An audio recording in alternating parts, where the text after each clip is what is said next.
You're watching Reality Check.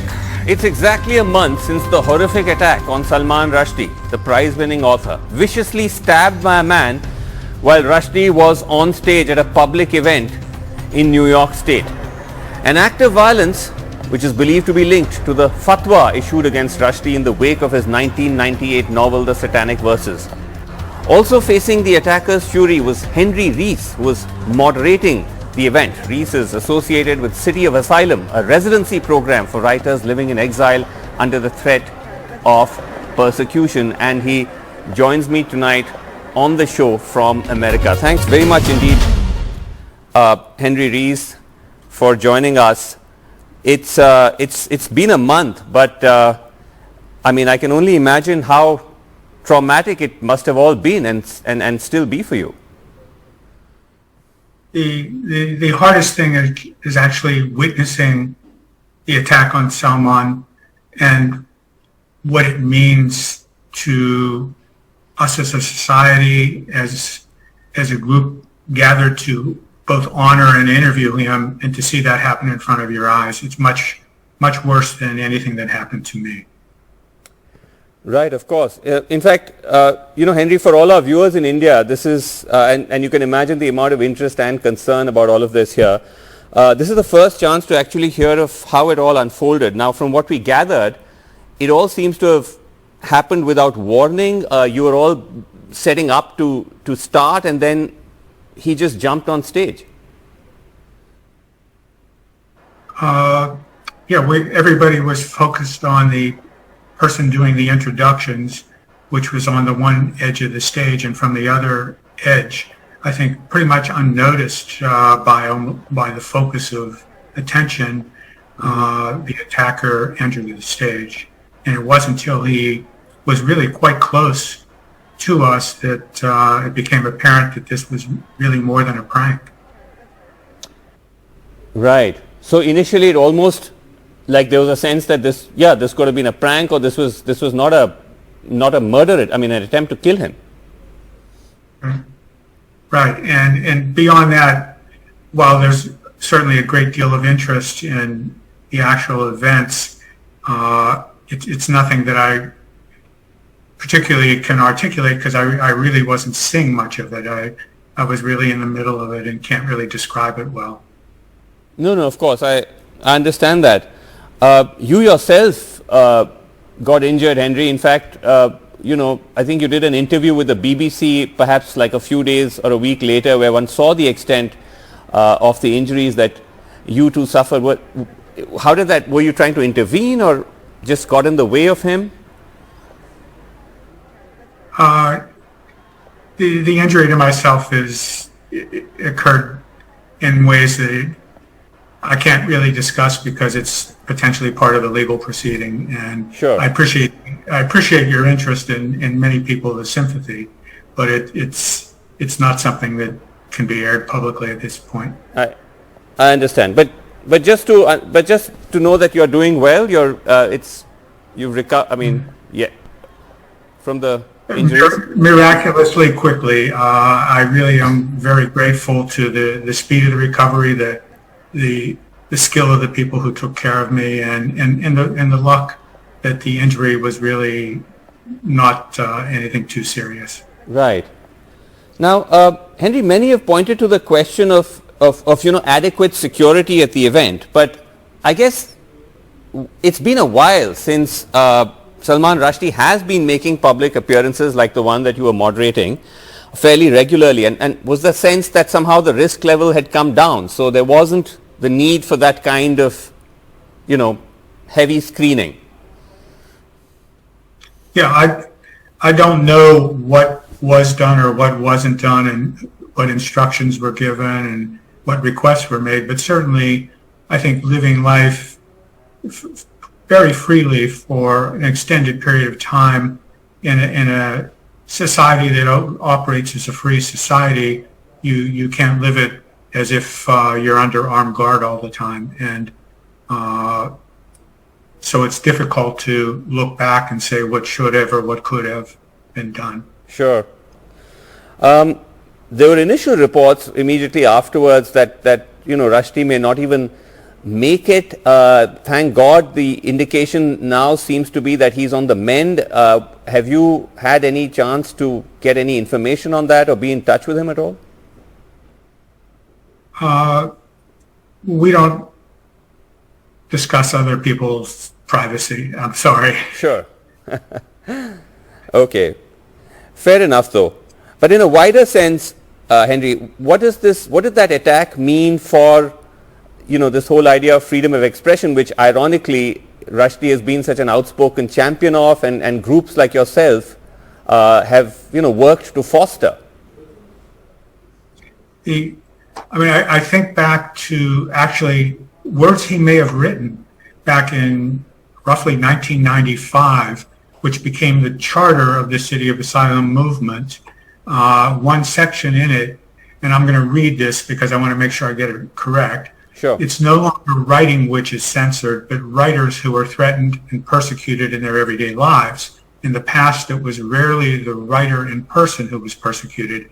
Today, there are no limits, and it's the very life of the writer who is in danger, especially since the punishment is served with no warning and may be carried out at any time and any place. Can you imagine? That was written in 1995. Wow.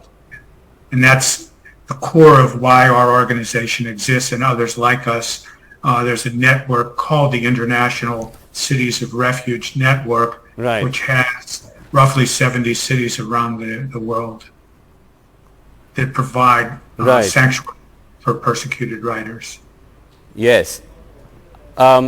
Is there a concern that this attack, because until this, writers have always been under threat, and that's not changed the world over. Even before the fatwa and post it, but with this attack, especially when it takes place in a more kind of, whatever one wants to call it, a more protected enclave, like in a venue just outside New York.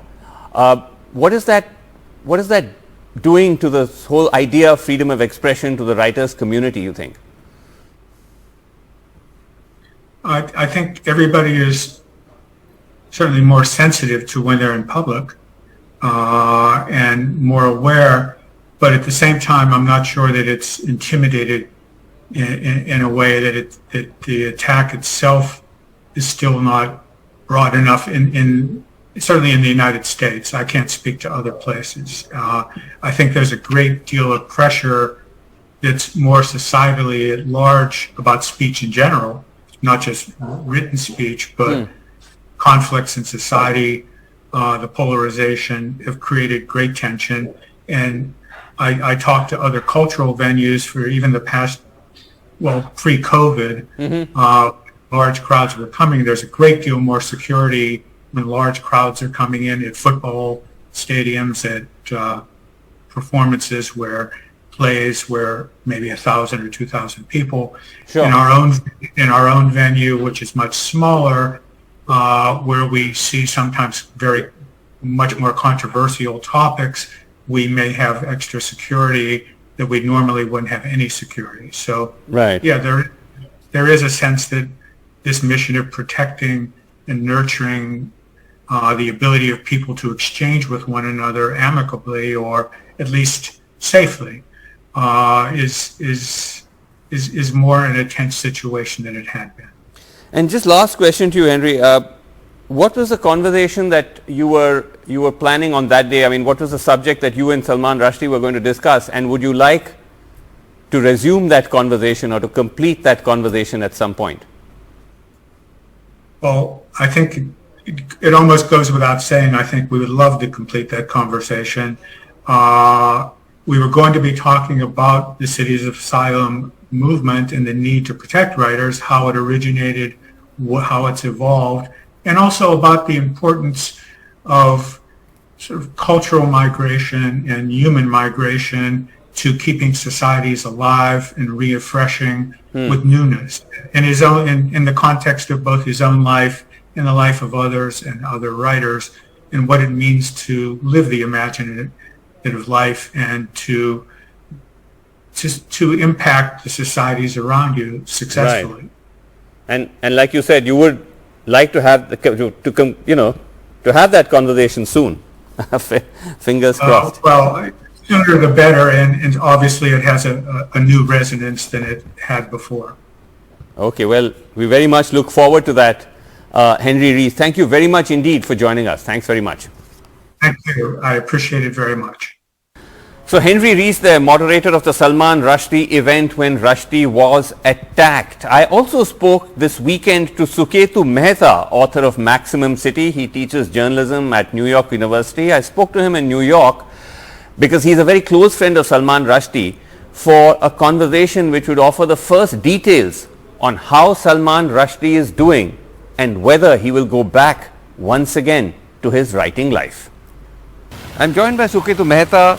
He's a writer, a professor here at NYU, and also he's part, in a sense, of a circle of friends and a kind of extended literary parivar of Salman Rushdie here in New York. Thank you very much indeed, Suketu, for talking to us. In a sense, it's the first time we're getting to speak to you after that terrible attack. I know how personally you were affected by it. But just first give us a sense of how he's doing, because that's what everyone wants to know. Sure thing. So Salman is incredible. He was stabbed over a dozen times, and he's as lucid and cogent as ever. There'll be a long recovery ahead. He's lucid and cogent as we speak. Yes, Okay. he can speak, and he's going to be writing more than ever. You know, he's some combination of Jesus Christ, a phoenix, and Rasputin. Nothing can get my friend down. Is this what you told him? Or? I did indeed tell him this, and he laughed. So he has a sense of humor. This is important information. You spoke to Salman Rushdie. When was this? This was last week, so it was a very short conversation. Okay. This is while he was in, because he's still recovering. He's still in. He is still recovering. His location obviously can't be revealed for security reasons. But my friend is very much alive, and he is going to be writing more than ever, because although his body has suffered grievous injuries, his mind is as sharp as ever. He is up and joking, and he has a large circle of family and friends that are going to take care of him. Okay, so this is all very interesting and important things you're telling us. You're telling us that, you know, the big quote unquote headline from this is that he's survived this, because at one point there was even a question mark over how he's going to recover. He's recovering. He's mentally alert. Yes. His faculties are all there. He's communicating. He spoke to you. He even laughed at your always top-notch humor, so, which is all good. But obviously the road to recovery is going to be long. Yes. So he has been pretty badly hurt. The guy is 75. I should be so lucky to be in such good shape at 75. And he, was stabbed by a man with sort of satanic energy on the stage. The whole world seen those videos. So his body's taken a bruising, but he obviously will have the best medical care in the world and the love and support of his friends. And the thing with Salman is that during the fatwa, he obviously was never hurt physically himself, but his translators were assassinated, his editors, Japan, Norway. There was a riot in Turkey where I believe some 28 people died. So, he's had this kind of, he's lived under these bizarre circumstances, and he's had bodyguards around him during the fatwa years for, I think it was 8 years. But since he came to New York, he's been pretty open. I've dined at a number of restaurants with him where he walks around the streets.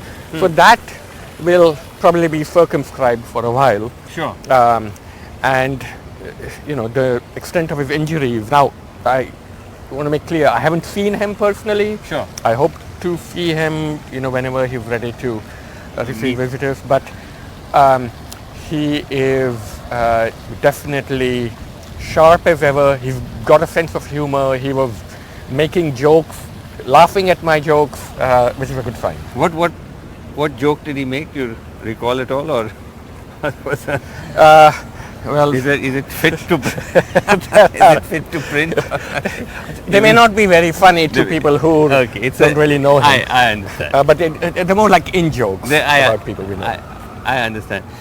When you say that he's going to be writing, this is of course wonderful news. We don't want to get into too much of the details of the injury because that's his personal. But there was some details shared by his agent about particularly injuries to his eye and so on, optic nerve, and so there was that worry about all those faculties which are important to, of course, all of us as human beings, but particularly to writers. So is that? Yes. So yeah, okay as his agent said, his eyes suffered grave damage, and again, I told him I'd get him a pirate's eye patch, and he'll look very dashing.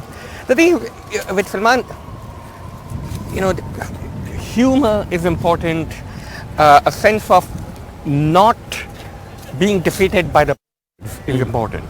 And that's with my conversation with him. Even before this incident, when I've talked to him about the fatwa years, it's very important for him to not to be bloody minded. He's a Bombay boy. This is what you got to realize about Salman. Right. He, like me, we're both Bombay boys, and Bombay boys can take a beating and still stand up to the world. So, and have a laugh. It's like it's. And obviously, I don't want to make light of it. It was a horrific thing that happened to him. When I first heard about the stabbing, I didn't know whether my friend would be around, would live. And it is quite a miracle that he endured a dozen stab wounds to his body. Right. And he, as the old Timex watch ad said, he takes a licking and keeps on ticking. Right.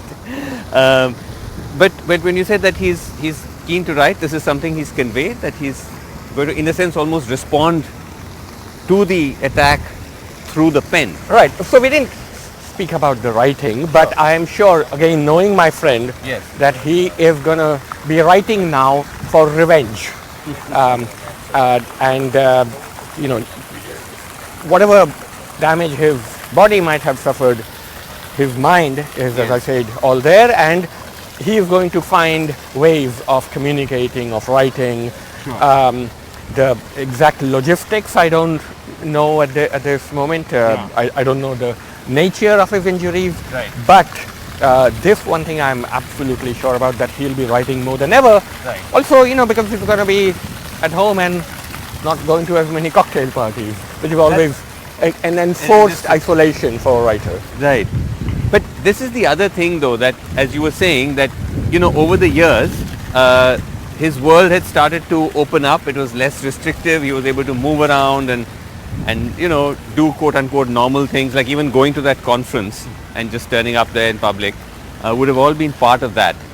But that's the other fear, that now post this attack, does it again, I mean, not just because of his injuries and so on, but even otherwise now for his own safety, does it shrink his world again?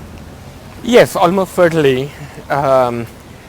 He will not, for a while at least, be able to be as public as he was. I mean, he would give the event that he attended in upstate New York was a public event. It was advertised. You could buy tickets to it. He teaches with me at NYU, so he would hold classes. That will probably have to be restricted for a while. But again, he was underground for 8 years doing the fatwa and then came out. So it just depends on and what kind of security he might have. So the guy that attacked him, this young punk, was apparently he acted alone. We don't know of any government that paid him, although there is this bounty, but I can't see the guy going to the Ayatollah and demanding payment. So Especially now. yes, so um, but this is the thing. Writers these days, whether it's Salman or writers in India, writers in Turkey, writers in Russia, we're under attack globally. There's a global war of storytelling because the world has these ayatollahs and populists, and what these people can do is they can tell a false story well. Yes. They can tell a lie well. Yes. And Salman gave a talk recently at the UN in which he said about writers, he said, we have to learn to tell better stories.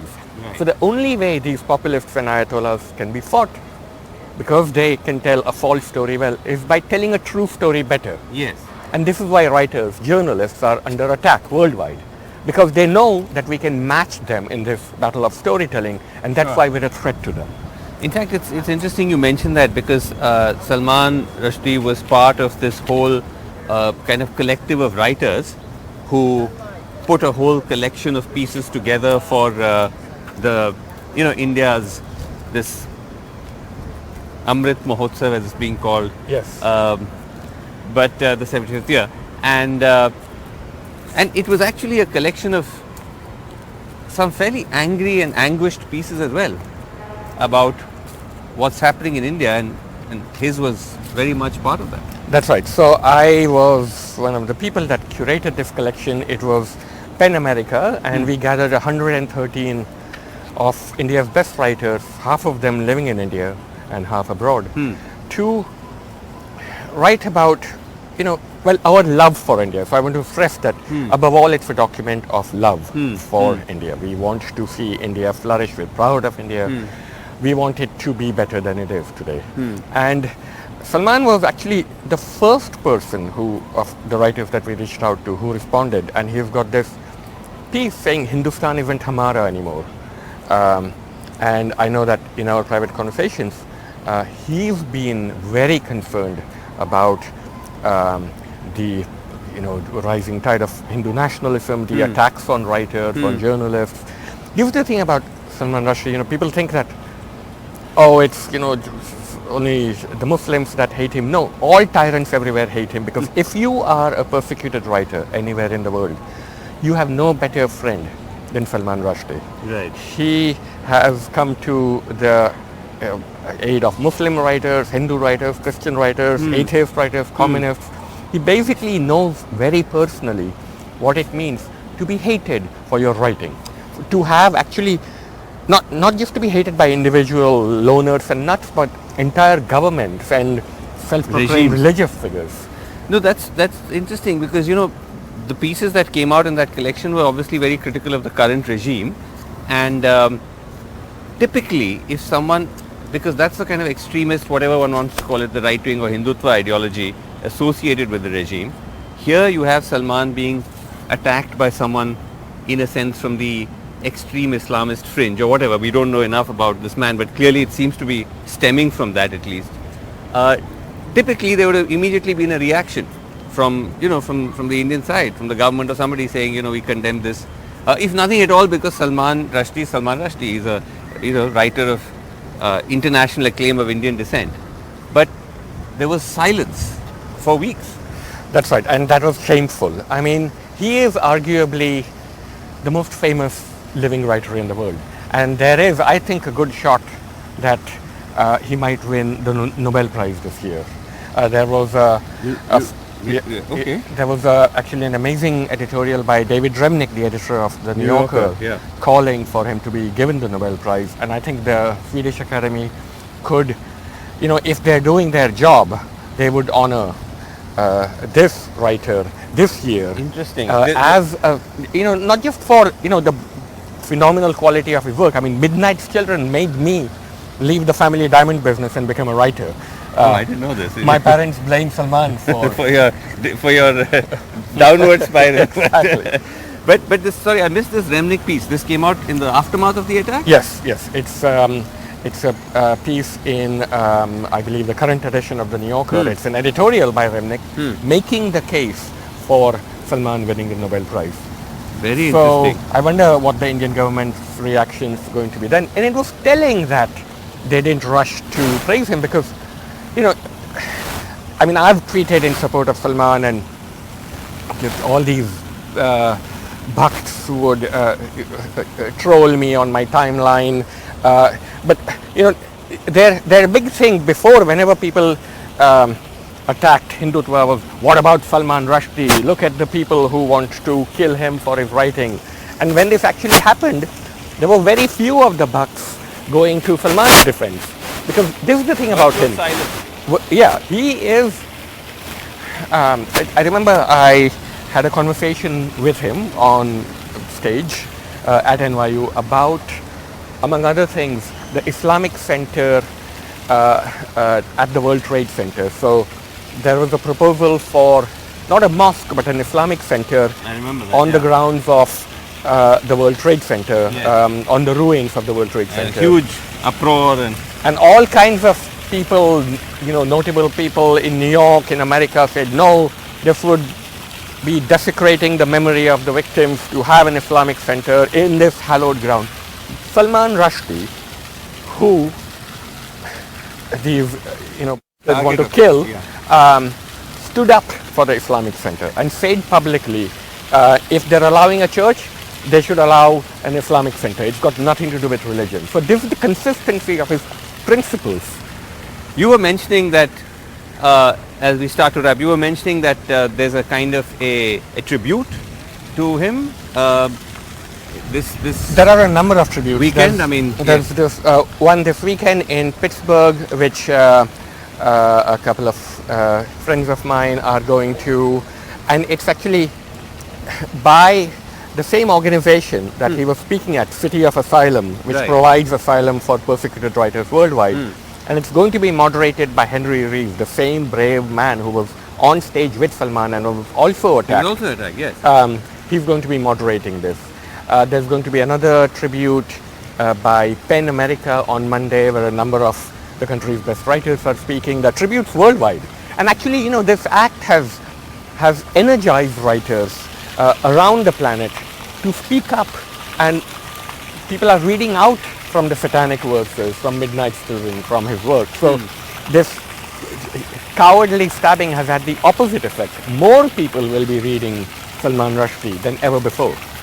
Okay, well, interesting, and also good that through these tributes, while he recovers, that it kind of keeps the whole kind of legacy and importance of someone like him, it keeps that very much center stage. But Suketu Mehta, thank you very much indeed for talking to us. Thanks very much. Lovely shadow.